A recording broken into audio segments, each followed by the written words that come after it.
अपने माता पिता की बहुत सेवा करें, बहुत जतन करें। पहले नहवावे धोआवे खियावे, आप खिया पिया के खटिया पर खामे बैठा दें, तो अपने नहा धोएं, आप मंदिर में पूजा करे रोज पहुँच जाए। ऐसे करत करत उनका शादी विवाह हो गए, उन्हों के बाल बच्चे ना भैल। तो एक दिन भोलेनाथ अपने माता पिता के कुछ मन कई धई के खिया पिया के बाहरे बैठा दें, अपने नहला धोले पूजा करे चल गए मंदिर में। भोलेनाथ के कैलाश पर बैठल रहल, माता पार्वती जी से कहे लगल, भोलेनाथ काला भूल लोग परे एक भक्त बा, एक लड़का बा, बहुत अपने माता पिता के बहुत सेवा जतन कराला, ओके कुछ हमके देवे चाहिए, कुछ देव ओके। माता जी कहे जा दे कहली ठीक बा। भोलेनाथ वहाँ कैलाश से उतर गए, आ मंदिर में भोलेनाथ खड़ा हो गए आके, आ लड़का पूजा करत रहल। अब ओकरे बाद लड़का से कहा था भोलेनाथ, हे बेटा आ तू उठा, जौन तो के मांगे खो, एक चीज मांग ला, हम तो के दे दे। कहला ठीक बा। भोलेनाथ के नजर जब लड़का के खुलल, तो भोलेनाथ बगलिया में खड़ा बाटे, तो कहे लगल, हे भोलेनाथ का मांगी का देबा। भोलेनाथ कहला, हे बेटा एक चीज मांग ले, चाहे जौन चीज मांग ले हम तो के दे दे।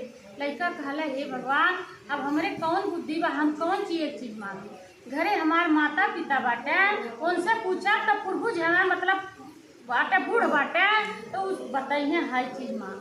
कहला, हे भोलेनाथ तू यहीं खड़ा रहा, हम अपने घरे जा। अपने माता पिता से पूछा कौन चीज मांगी, एक चीज भोलेनाथ दी है। कहला ठीक बजा मांग कहिए, पूछिए अपने माता पिता से। अब दौड़ल दौड़ल लड़का गईले, अपने माता पिता उनके बैठल रहल, कहे लगल, हे बाबूजी कहे भोलेनाथ मंदिरवा में प्रगट भइल बाटे, कहला एक चीज मांगे। कौन चीज मांगी?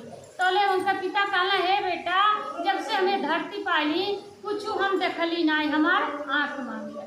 तोले बगलिया में उनका माता रहलिन, कहलिन हे बेटा अब तो हमने बूढ़ हो गई, का हो आँख धन मांग ले। तोले उनके बगलिया में उनके मेहरारू रहलिन, तोले कहलिन हे का हो धन, जब हमारे बच्चे नहीं बाटे तो धन का हो, एक तो औलाद मांग ले। तोले लड़का के मूड़ी चकरा गई कि घरे 3 जनी बाटे, 3 चीज मांगत है। अब भोलेनाथ के कहला एक चीज देवे। अब वहाँ से दौड़ल दौड़ल लड़का आई, अब भोलेनाथ के गोड़े पर गिर गई, तो का कहता, हे भोलेनाथ घर में झगड़ा लगा दिया, हे भोलेनाथ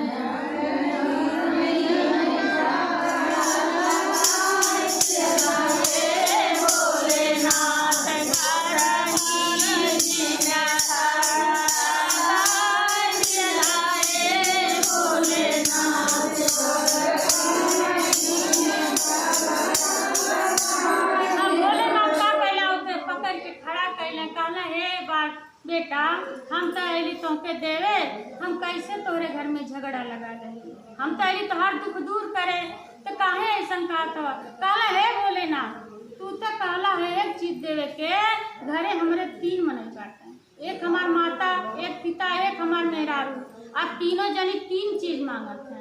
तो हमारे घरे नमक रोटी रहल, बड़े सुमत से हमने करत खात रही, कोनो झगड़ा बवाल नहीं रहा, तू तो झगड़ा करा डाला के।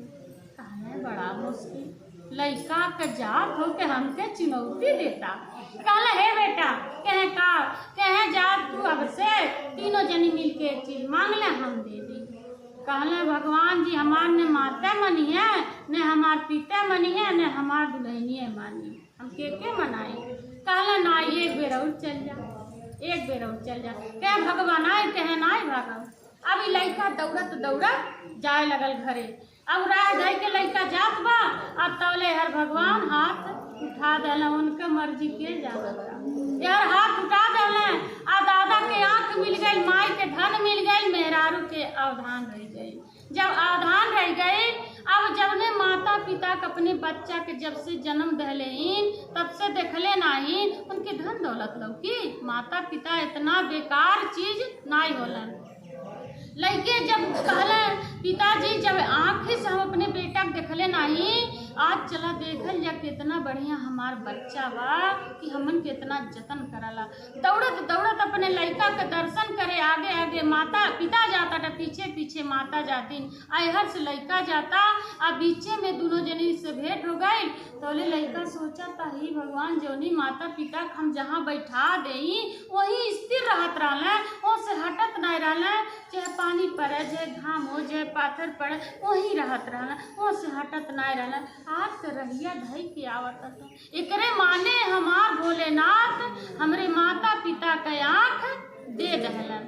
अब तौले दौड़त दौड़त लड़का गई, कहे लगल हे पिता तुमके दिखाई देता। तौले मातारी उनके कहलिन हे बेटा दिखाई बनाई देता, घरे धन मिल गए। तौले कहला ही माँ धन मिल गए? कहे हाँ। कहे मेहररुआ हमरे। अब कहलिन उतना झटकन तो हम देखबे नहीं कही कि मेहररुआ तोरे मिलल कि नहीं मिलल। कहले माता पिता तो पर मंदिर में चला, भोलेनाथ ठड़ा बाटे आ हम घरे जाओ, पहले देखी अपने दुल्हनिया के अवधान मिल गए कि नहीं।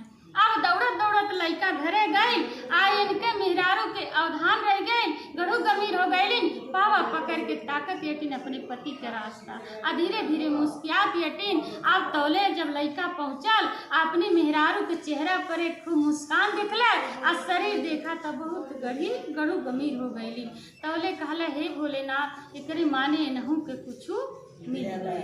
अब ओकरे बाद दौड़त दौड़त वही मंदिर में लड़का फिर गई, अब दौड़ के गोड़े परे जाके भोलेनाथ के गिर गई। का कहे लगा हे भोलेनाथ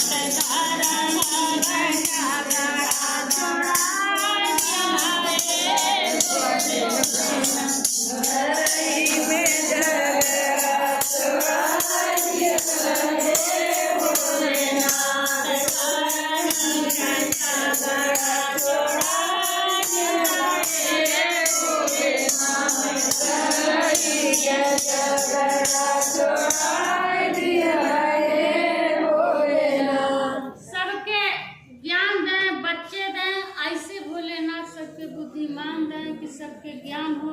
हे भोलेनाथ जैसे तोरे चर्चा में आवल जाता वैसे शिष्य के जोड़ कैले रखे। हर हर